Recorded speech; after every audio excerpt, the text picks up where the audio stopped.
Drama serial आफत में मैं बड़े बाबा को क्या कहूंगी। नानो, हम कितने परेशान होंगे।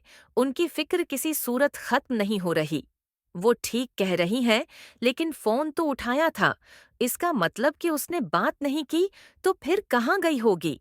ना जाने क्यों आज मुझे यूं लगा जैसे वो किसी के पीछे जा रही थी, किसी को देख रही थी और बस उसी को देखते हुए इसका पीछा करने लगी।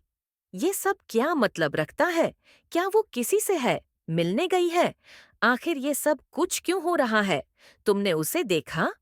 पता नहीं, बस मेरे दिल में ये बात आई कि वो किसी का पीछा कर रही थी, जैसे कुछ ढूंढ रही हो, जैसे कोई उसे खींच रहा हो।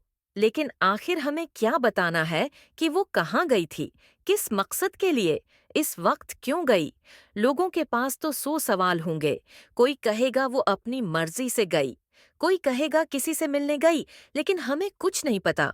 अच्छा, जब आप खुद अपनी मर्जी से सब कुछ करती थीं, अपने वक्त पर सब कुछ करती थी, तब तो आपको किसी की परवाह नहीं थी कि कोई क्या कहेगा या क्या सोचेगा। तब किसी सवाल का डर नहीं था कि आप जवाब देंगी या नहीं।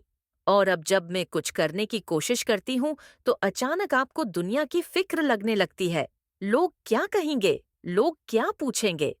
आखिर ये सब सोचकर मैं अपने कदम रोकूं? मैं किसी को जवाबदेह क्यों हूं?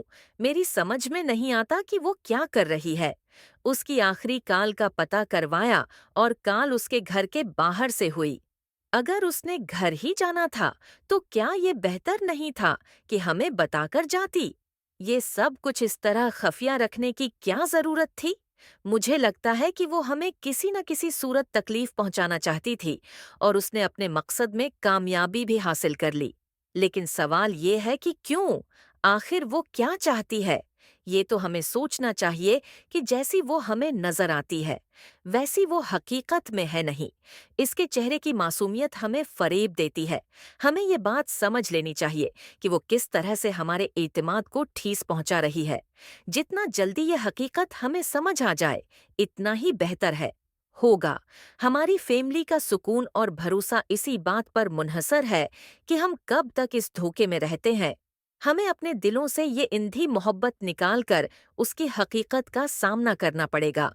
कुछ बातें कभी सीधी नहीं होती और कुछ चीजें कभी आंखों से दिखाई नहीं देते। अगर अच्छा वो हमें अजीज है, मगर शायद वक्त आ गया है कि हम उसकी हकीकत को समझें और उस पर से इंधा आतिमाद खत्म करें। हमें उसके दिल की गहराई में झांक कर देखना होगा कि वो हकीकतन क्या चाहती है।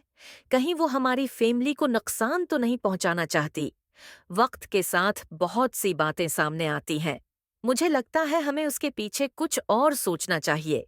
क्या वो वाकई हमें नुकसान पहुंचाना चाहती है, या फिर इस हमें नुकसान पहुंचाना चाहती है, या फिर इस हमें नुकसान पहुंचाना चाहती है, या फिर इस हमें नुकसान पहुंचाना चाहती है, या फिर उस हमें नुकसान पहुंचाना चाहती है, या फिर इस हमें नुकसान पहुंचाना चाहती है, या फिर इस हमें नुकसान पहुंचाना चाहती है, या फिर इस हमें नुकसान पहुंचाना चाहती है, या फिर इस हमें नुकसान पहुंचाना चाहती है, या फिर उस हमें नुकसान पहुंचाना चाहती है, या फिर उस हमें नुकसान पहुंचाना चाहती है, या फिर इस हमें के पीछे कुछ और हकीकत है।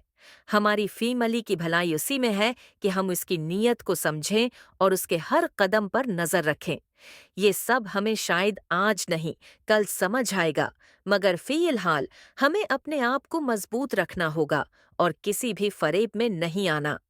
हमारी फैमिली की हिफाजत हमारी पहली जिम्मेदारी है। हमें हर कदम पर मेहतात रहना होगा और ये सोचना होगा कि कौन दोस्त है और कौन दुश्मन।